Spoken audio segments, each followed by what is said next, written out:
नमस्कार दर्शकों, पंडित ज्योतिष चैनल में आप सभी का हार्दिक स्वागत है। देखिए, आने वाले 2 और 3 मार्च 2026 को होली पूर्णिमा है। होली पूर्णिमा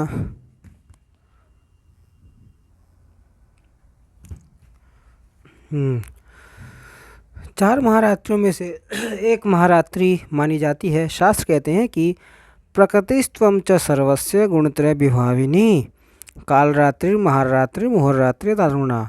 ये ना दुर्गा सप्तशती का श्लोक है, जिसके अंदर 4 महारात्रियों का वर्णन मिलता है हमको। ठीक है, तो पहली रात्रि है कालरात्रि, जो दीपावली के दिन होती है। दूसरी रात्रि है मोहरात्रि, जो कृष्ण जन्माष्टमी को कहते हैं।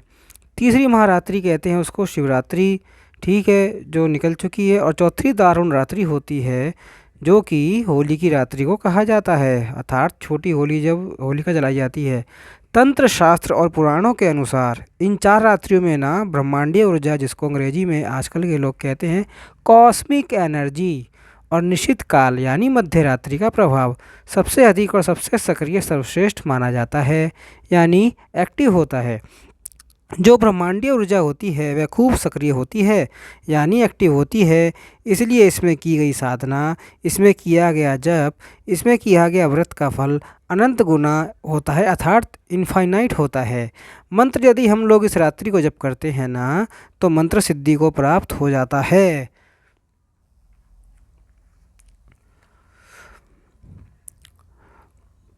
जो काम सामान्य रात्रियों में महीनों में सिद्ध नहीं होता, वह इस दारुण रात्रि की उग्र ऊर्जा के कारण यानी एक्टिव एनर्जी के कारण एक ही रात्रि में सिद्ध हो जाता है। यह इतनी महत्वपूर्ण रात्रि मानी गई है, इसलिए 4 महारात्रियों में से एक रात्रि यह है।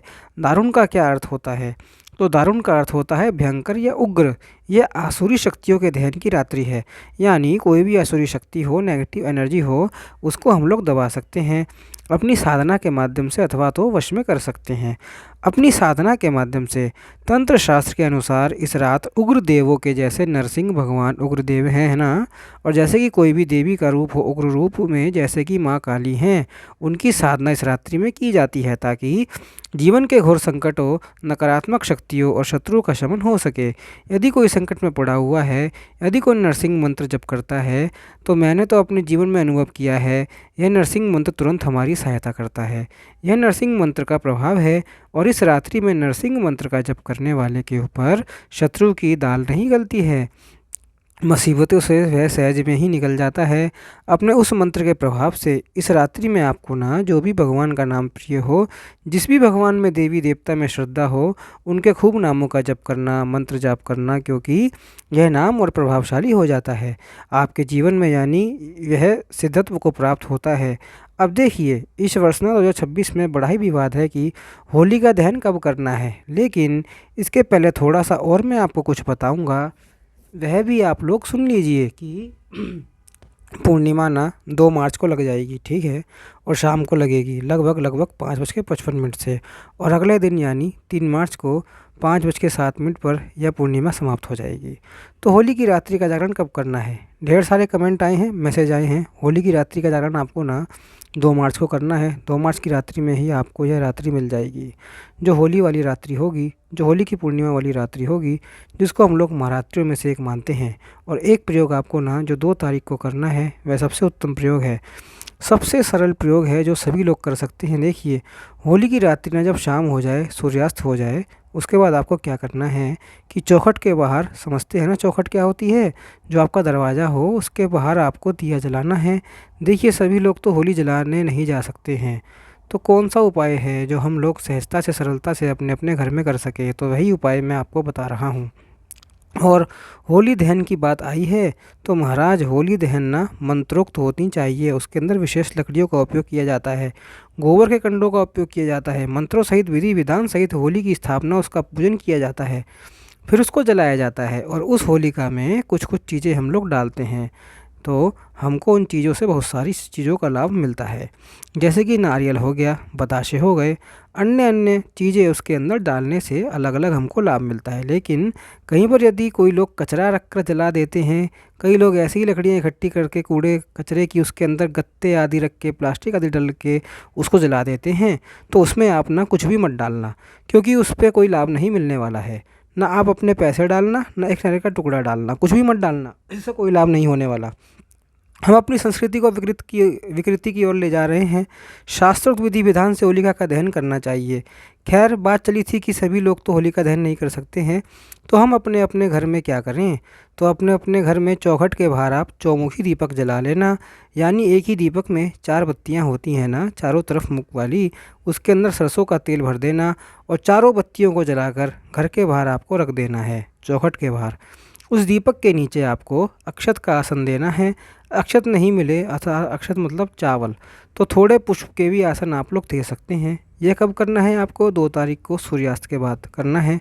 फिर जब यह दीपक आप आसन देकर जला लेना, फिर उसके बाद ना आप उसे तिलक कर देना, थोड़ा सा पुष्प आदि चढ़ा देना, उस दीपक को थोड़ा धूप बत्ती या अगरबत्ती आप लोग दिखा देना। यह हो गई दीपक की पूजा। फिर हाथ जोड़कर आप प्रार्थना कर लेना कि हमारे घर में खूब धन धान्य की वृद्धि हो, हमारे घर से नकारात्मक शक्तियों की विदाई हो, हमारे घर की नकारात्मक शक्तियों से रक्षा हो। देखिए, आज के दिन ना लक्ष्मी जयंती है। लक्ष्मी माता समुद्र मंथन के माध्यम से आज के दिन ही प्रकट हुई थी, तो इस दिन आपको ना लक्ष्मी हवन करने का समय मिल जाए तो बिल्कुल आप लोग विधि विधान से लक्ष्मी जी के लिए हवन कर लेना।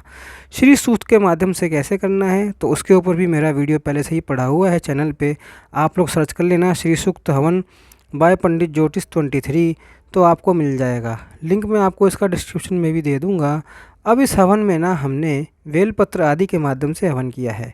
यदि आपको बेलपत्र नहीं मिले तो साधारण से जो सामग्री होती है उसके माध्यम से भी आप लोग हवन कर लेना, लाभ ले लेना। अब मान लीजिए किसी के पास हवन करने के लिए समय नहीं, सामर्थ्य नहीं, मैं तो कहूँगा कि समय निकालना। यदि समय नहीं हो, आप क्या करना, केवल श्री सूक्त का पाठ आप लोग सुन लेना, ठीक है। श्री सूक्त का पाठ भी अपने चैनल पर डाला हुआ है, सर्च कर लेना उसे, अथवा तो लिंक डिस्क्रिप्शन में मिल जाएगा, उस पर देख लेना आप। तो यह आपको इस दिन ज़रूर करना है। इससे क्या होगा ना, देखिए सरसों का तेल आपके घर के बाहर जल रहा है तो नकारात्मक ऊर्जा उस दिन आपके घर में आएगी नहीं, क्योंकि इस दिन होली की रात्रि में नकारात्मक ऊर्जा खूब अधिक प्रभावशाली होती है। इसका आप लोग दमन भी खूब अच्छे से कर सकते हैं, अथवा तो इसको आमंत्रित भी आप लोग खूब अच्छे से कर सकते हैं। सरसों का तेल नकारात्मक ऊर्जा को ख़त्म करता है और घर के बाहर प्रदोष काल में दीपक जलाने का विधान यह है कि घर में लक्ष्मी जी का आगमन होता है। दरवाज़ा दीपक जब जलाएं तो इस समय खुला रखना आप लोग। तो यह हो गया एक प्रयोग। फिर दूसरा प्रयोग इसी दिन आपको करना है कि चंद्र देवता को अर्घ देना है। चंद्र देवता को लक्ष्मी जी का सहोदर माना गया है, सहोदर यानी भाई। इनका भी जन्म समुद्र मंथन के माध्यम से ही होता है, इसलिए इनको भाई कहा गया है लक्ष्मी जी का। तो चंद्र देवता को जो लोग पूर्णिमा को अर्घ देते हैं उनके घर में लक्ष्मी जी स्थायी रूप से वास करती हैं। कई लोग पूछेंगे कि महाराज इस दिन भद्रा लगी रहेगी तो क्या हम लोग चंद्र देवता को अर्घ दे सकते हैं? जी हाँ, बिल्कुल दे सकते हैं। क्या हम लोग उसके अंदर हवन आदि कर सकते हैं? जी हाँ, बिल्कुल कर सकते हैं। अब आते हैं सबसे विवादित बात पर कि इस वर्ष यानी 2026 में होली का दहन कब है, 2 मार्च को है या 3 मार्च को है। मैंने शॉर्ट और लॉन्ग वीडियो कई बनाए हैं, फिर भी आपको 5वीं बार इसमें बता ही देता हूँ। मैं यहाँ से ना बिल्कुल आपको शास्त्र की बात समझाकर बताऊँगा ताकि आप लोग इसे समझ जाएं। बाकी आपकी मर्ज़ी है, आप ना समझे तो इसमें हम कुछ नहीं कर सकते। और दूसरों के आगे भी आप लोग इस बात को ज़रूर रख देना। यदि कोई आपसे तर्क वितर्क या कुतर्क करे तो मैं ढंग से इतनी सरलता से आपको बिल्कुल समझा दूंगा हिंदी में कि होली का दहन 2 को है या 3 को है, अर्थात 2 मार्च 2026 को है या 3 मार्च 2026 को है। सबसे पहले हम लोग समझेंगे कि भद्रा क्या होती है, व्हाट इज भद्रा। मुख्य जो इसके अंदर विवाद है ना, भद्रा को लेकर ही है कि 2 तारीख को तो भद्रा है लेकिन 3 तारीख को पूर्णिमा ख़त्म हो जा रही है 5 बजे ही सुबह, तो हम होली का दहन कब करेंगे, हाउ इट्स पॉसिबल। तो यहाँ पर ना विवाद ना भद्रा को ही लेकर है। तो सबसे पहले हम लोग भद्रा को ही समझते हैं कि भद्रा क्या होती है। देखिए, कोई भी तिथि हो, चाहे एक हो चाहे दूज हो, या एकादशी भी एक तिथि है, द्वादशी भी एक तिथि है, वह अमावस्या भी एक तिथि है, पूर्णिमा भी एक तिथि है, चतुर्थी भी एक तिथि है, पंचमी भी एक तिथि है। तिथि आप लोग समझ गए, तो तिथि मान लीजिए अर्थात तारीख डेट यहाँ से शुरू हो रही है और यहाँ तक है। एक उदाहरण के तौर पे आप लोग समझिएगा, ठीक है। यहाँ से शुरू होकर अर्थात फ्रॉम इनिशियल स्टेज, तो जो आदि जो है, जो बीच में जो आता है उसका 2 हिस्सा कर दिया जाए तिथि के, यानी 2 हिस्से किए जाएं from initial to final stage, तो उसको उन हिस्सों को ना करण कहा जाता है। समझ गए? उन हिस्सों का नाम क्या होता है? कर्ण। कुल 11 प्रकार के कर्ण होते हैं, जिसमें से विष्टिकरण एक है। विष्टिकरण को ही हम लोग बद्रा कहते हैं। बद्रा इज कॉल्ड विष्टिकरण। कर्ण कितने प्रकार के हैं? टुकड़े कितने प्रकार के हैं? 11 प्रकार के टुकड़े हैं जिनको कर्ण कहा जाता है, और उनमें से एक ही है विष्टिकरण, जिसको हम लोग बद्रा कहते हैं। तो ज्योतिष के कड़े नियमों के अनुसार शुक्ल पक्ष की जो पूर्णिमा तिथि है, उसका पहला आधा भाग, यानी मैंने आपको बताया कि तिथि यदि यहाँ से शुरू हो रही है और कहाँ पे ख़त्म हो रही है, तो जहाँ से शुरू हो रही है उसके आधे भाग तक बद्रा लगी रहेगी। यानी पूर्णिमा जब से शुरू होती है, चाहे कोई भी पूर्णिमा, होली वाली पूर्णिमा ही नहीं, कोई भी पूर्णिमा हो साल भर की, जहाँ से पूर्णिमा शुरू होती है तो फर्स्ट हाफ तक बद्रा रहती है। आधे तक समझ गए आप लोग कि बद्रा का समय क्या होता है? बद्रा पूनम की शुरुआत से ही शुरू हो जाती है, चालू हो जाती है, लेकिन जो पूनम के दिन बद्रा शुरू होती है ना, तो उससे उसका मुख नहीं आता है, उसका मुख अंत में आता है, और भद्रा का मुख जो है ना सबसे अशुभ माना जाता है। तो यही कारण है कि 2 तारीख को जो 5:55 से पूर्णिमा शुरू हो रही है, उसी समय से भद्रा काल भी लग रहा है। बोलो श्री सत्यनारायण भगवान की जय। इतना तो आपको समझ में आ ही गया होगा, बाकी ना आया होगा तो अपना सर दीवार में पीट लीजिए, उसमें हम कुछ नहीं कर सकते। हमने सुना है कि भद्रा काल में होली का दहन नहीं करना चाहिए, तो फिर भी कहीं कहीं पर पंचांग में 2 तारीख को दिखाया जा रहा है, और कहीं कहीं पर होली दहन पंचांग में 3 तारीख को दिखाया जा रहा है। तो क्या 2 तारीख वाले गलत हैं क्योंकि ये भद्रा में जला रहे हैं, और क्या 3 तारीख वाले गलत हैं जो पूर्णिमा ख़त्म होने के बाद होली का दहन कर रहे हैं? अथवा तो दोनों में सही कौन है? मुझे बताइए। तो देखिए, मैं कहूँगा कि ना दोनों ही गलत हैं ना दोनों ही सही हैं। कैसे आप वो निर्णय खुद कर लेना। तो आइए अब हम लोग शास्त्र पर आते हैं कि शास्त्र इस विषय में क्या कहते हैं। मैं यहाँ पर आपको ना धर्म सिंधु शास्त्र के अनुसार बताऊँगा। धर्म सिंधु में वर्णन आता है, देखिए, श्लोक में नहीं, लेकिन मैं सीधा सीधा आपको अर्थ बता रहा हूँ। देखिए, पूर्णिमा पहले दिन पड़ रही हो और दूसरे दिन भी पड़ रही हो, ठीक है, पहले दिन में भद्रा तो लगती ही लगती है, उसमें कोई दो राय नहीं है।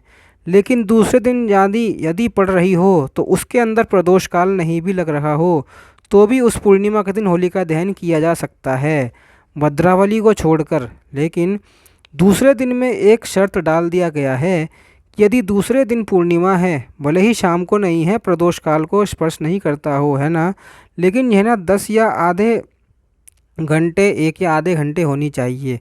वह पूर्णिमा का समय शास्त्रों में 3.5 प्रहर कहा गया है। एक प्रहर लगभग 3 घंटे के बराबर मान्य होता है, ठीक है।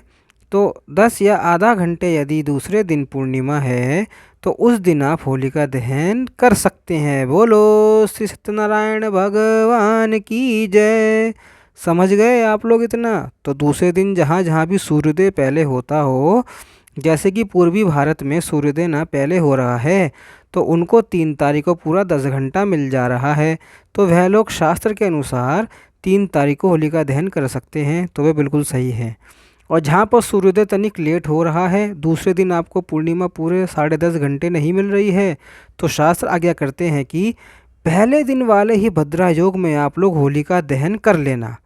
मैंने आपको पहले बताया ना कि पूर्णिमा से भद्रा शुरू हो रही है, लेकिन पहले उसका मुख नहीं होता है, आखिरी में मुख होता है। तो शास्त्र कहते हैं कि यदि दूसरे दिन 10.5 घंटा नहीं हो पूर्णिमा, तो आप पहले दिन ही भद्रा काल में होली का दहन कर सकते हैं।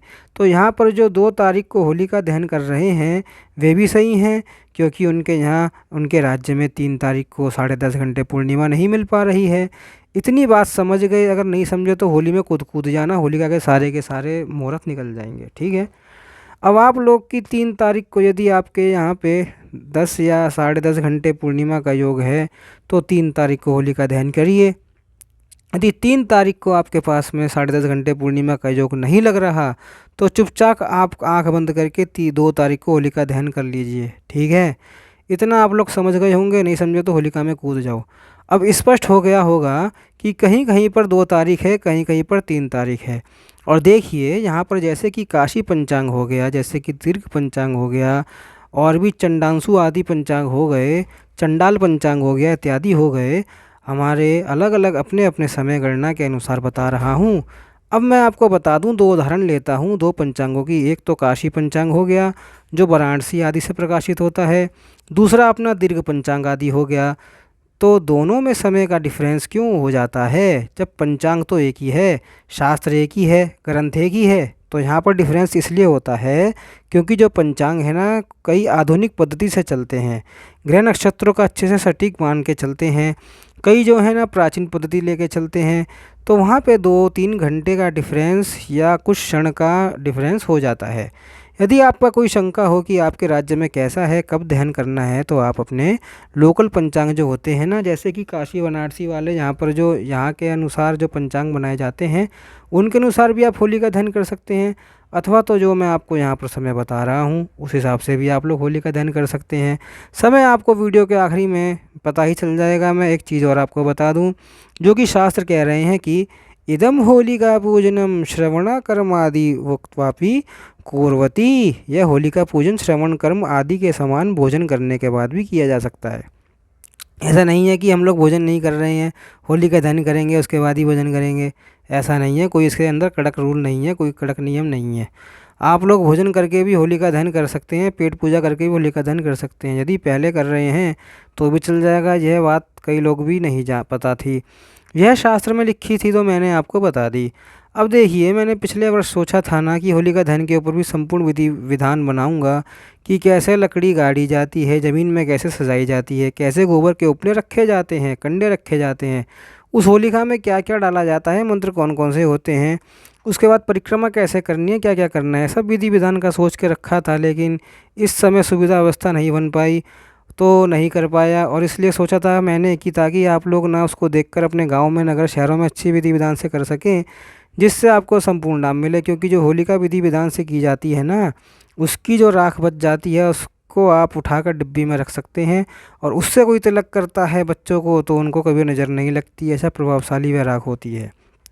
तो फिलहाल देखते हैं, प्रभु कृपा से कभी संयोगवश समय मिला तो हम लोग देखेंगे। बाकी यदि यदि कहीं मंत्रोक्त होली का दहन हो रहा हो तो वहाँ पर आप लोग ज़रूर जाकर लाभ लेना और उसकी परिक्रमा ज़रूर करना, अपने स्वास्थ्य की रक्षा के लिए, धन धान्य की वृद्धि के लिए, अपने परिवार की सुरक्षा के लिए। और बाकी यदि आपको यह जानना है कि होलिका में क्या क्या चीज़ अर्पण करने से क्या क्या लाभ होता है, यदि आप चाहते हैं तो मुझे कमेंट बॉक्स में, व्हाट्सएप पे और भी जो मेरे प्लेटफॉर्म पे अकाउंट है उन पर आप मुझे बता सकते हैं। एक वीडियो और बना दूंगा। ग्रहण के ऊपर वीडियो तो आ ही चुके हैं, यदि आप लोगों ने नहीं देखा हो तो लिंक मैं डिस्क्रिप्शन में दे दूंगा, उनको भी आप देख लीजिएगा। और ग्रहण का कैसे लाभ देना है वो भी आप देख लीजिएगा। वीडियो कैसा लगा कमेंट बॉक्स से बताइएगा, और जो प्रश्न हो कमेंट बॉक्स में और सोशल नेटवर्किंग साइट्स पे पूछ लीजिएगा। जब तक के लिए ओम नमो नारायणाय, ओम नमो भगवते वासुदेवाय।